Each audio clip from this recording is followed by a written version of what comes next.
Let go your earthly tether. Let go and become wind. There is a moment just before freedom where everything you thought you needed must die. Your comfort, your name, your gravity. That moment is called the void. And Zaheer didn't fear it. He entered it. Not as a villain, not as a madman, but as a man who had seen the truth behind the walls of the world. The White Lotus called him a radical. The Avatar called him dangerous. But Zaheer called himself something else, unchained. Because real power isn't found in control. Real power is found in letting go. And to let go of the earth is to let go of identity, to let go of fear, to let go of the illusion that you need anything to be whole. Zaheer whispered, "Instinct is a lie, told by a fearful body, hoping to be wrong. You have been trained to obey your instincts, to cling, to grasp, to fight gravity, not just with your feet, but with your soul." But Zaheer saw gravity for what it really was, an anchor, a law that governed men, but not those who transcended themselves. And so he trained, he studied, he meditated, he waited, not to rise, but to vanish. Because the man who floats is not the man who leaps. It is the man who no longer needs the ground. That's the price of the void, and that's why few ever enter it. Because most men want power without detachment. They want control without sacrifice. They want heaven, but with chains around their ankles. Zaheer did not want heaven. He wanted air.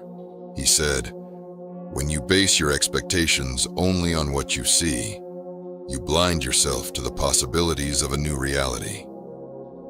He was not a dreamer.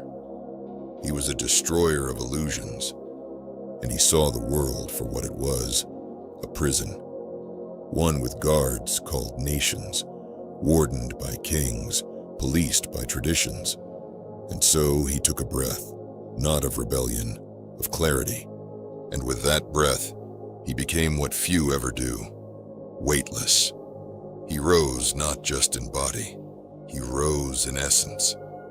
Because to enter the void is to become empty of what is false, to empty yourself of legacy, of revenge, of want. Only then, when nothing remains, can the wind carry you. That was Zaheer's lesson, and it is your invitation. Not to become him, but to question the ground you stand on. Who told you gravity was law? Who told you anger was loyalty? Who told you freedom must look like order? Enter the void, not to disappear, but to see. Because in the void, the only law is breath, and the only path is up. Zaheer did not stumble into enlightenment. He earned it. And unlike the Avatar, who was born into power, Zaheer had to steal his enlightenment from silence. The Avatar is burdened by balance, by legacy, by the responsibility to restore order. Zaheer saw that order was the illusion. The Avatar walks the line between chaos and harmony, believing the two must coexist. Zaheer stepped over the line. He believed harmony only comes when all false structures collapse. The Avatar learns to master all four elements. Zaheer mastered one, air. And in mastering air, he discovered what many with all four never do. That freedom is not a tool. It is the entire truth. While the Avatar seeks connection to the past, Zaheer sought disconnection from all that weighs. While the Avatar listens to former lives, Zaheer listens to no one, because the void has no echoes. And yet, both seek peace, but their paths could not be more different. And still, he breathed. He taught himself to listen to the silence between storms, to hear the air speak. And when the moment came, when the world tried to destroy him, he whispered one truth. Let go your earthly tether. Let go and become wind. But how many can truly do this? A monk in Zaofu tried once. He trained for years in solitude, fasting, reading, meditating. When the moment came, when the pressure rose and his family was threatened, he clung, not to his body, but to identity, to the fear of losing what he had built. He could not let go. He could not fly. Another, a general turned wanderer, begged to enter the void. He gave up his sword, his rank, his name, but not his hatred. And hatred is gravity in disguise. It pulls you back into the war, back into the self. He never rose. And then there was the boy. A boy who had nothing, no kingdom, no army, no past. And yet, everything weighed on him. What he might become, who he might protect. He studied Zaheer's words. He even chanted them. But in the silence of his heart, he still longed to be seen. And the void does not carry those who want to be admired. Zaheer saw this, and he never judged, because he knew the path. He had stumbled himself. Long before the levitation came, Zaheer had gripped too tightly to his mission. He had mistaken vengeance for virtue. He had loved, and that love had become his weight. But when Pili died, when the final bond broke, he did not scream. He inhaled, he whispered, he rose. Because at last, he had nothing to lose. That is the essence of the void. Not a technique, not a skill, but a state. Only when nothing in you wants to hold on can the air itself lift you. Let go your earthly tether. Let go and become wind, not as a power, as a principle. Not as an escape, as a homecoming. Let go and become what cannot be touched. He spoke this not as metaphor, but as instruction. Let go your pain. Let go your title. Let go your vengeance. Let go your expectations. Because every weight you carry is another link in the chain. And many mistake feathers for wings, when they are just illusions stitched to their back. They are lifted briefly by admiration, by applause, by the sense of righteousness. But the higher they climb on borrowed wind, the harder they fall when reality returns. One leader was adored as a liberator. He mistook devotion for flight. But when the people changed, when power shifted, he fell, and no air caught him. Another man was lifted by legacy. His father's name, his clan's honor, the stories he believed made him special. But none of it was real lift. It was all weight masquerading as purpose. The wind does not care for symbols. It will not carry a man wearing chains of gold. That's what Zaheer understood. True lightness comes not from being raised up, but from dropping everything down. And the wind does not carry chains. He realized that the more you try to rule the world, the less you rule yourself. That the more you grasp, the harder it is to rise. That's why he told the Avatar, true freedom is spiritual, not political, not institutional, but internal. Most men seek to break the world. He sought to release it. And in that release, he found levitation, not just of the body, but of the mind, of the soul.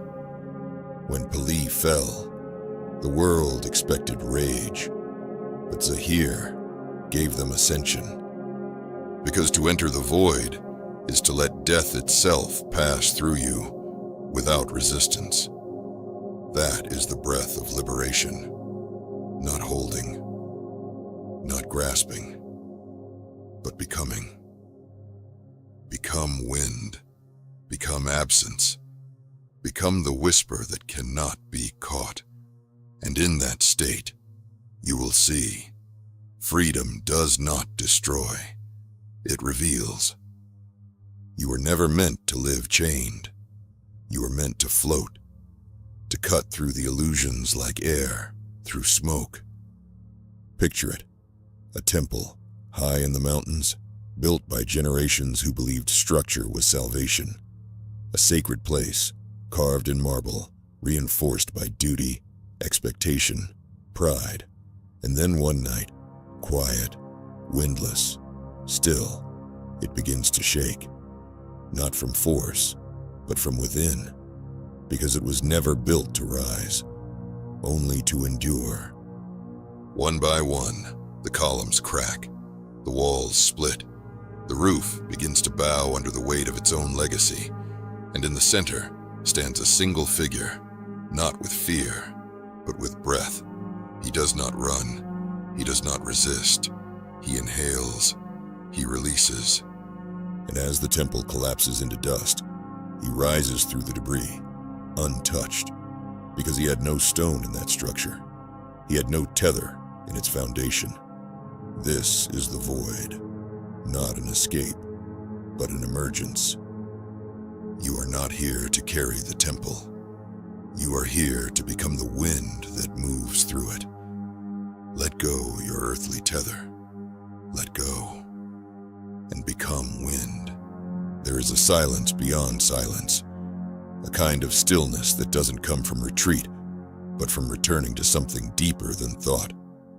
Zaheer heard it once, not in a cave, not in meditation, but in the sound of a falling stone striking water and not rippling. That was the void. Not a lack of noise, not peace, but unbreaking. Where most men bend to survive, he unbent to rise. He had watched leaders crumble under praise. He had watched warriors tremble beneath legacy. He had watched himself, once, fail to hear the wind because his rage was louder. He remembered the day it changed. The air was thick, humid, heavy with consequence. Plea had warned him, there is no clarity in fury. But he didn't listen. He struck, he burned, he won, and then he sat. He listened, and he heard nothing. Victory didn't sing. It echoed hollow. Because true power doesn't explode. It evaporates what doesn't matter.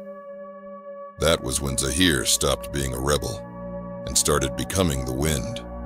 He wrote in dust, "The loudest power is the one that moves unseen." He began observing others, not to defeat them, but to understand their tethers. A king who wore his crown like a chain. A prophet who feared silence more than death. A mother who taught her son to love rules more than truth. And Zaheer, he let them go. Not in hate, in mercy. Because in the void, you stop fighting illusions. You simply no longer believe in them. He told a young airbender once, "Don't master the currents, become the absence they bend around." To enter the void is not to vanish, it is to become ungraspable. No guilt can root in you. No flattery can attach. No death can threaten. Only then do you hear it. The sound. The unbreaking. It is the sound a soul makes when it is no longer shaped by fear. It is the breath before flight. It is the whisper before peace. It is the moment when you realize you are never falling. You are just remembering how to float. Let go your earthly tether. Let go and become wind.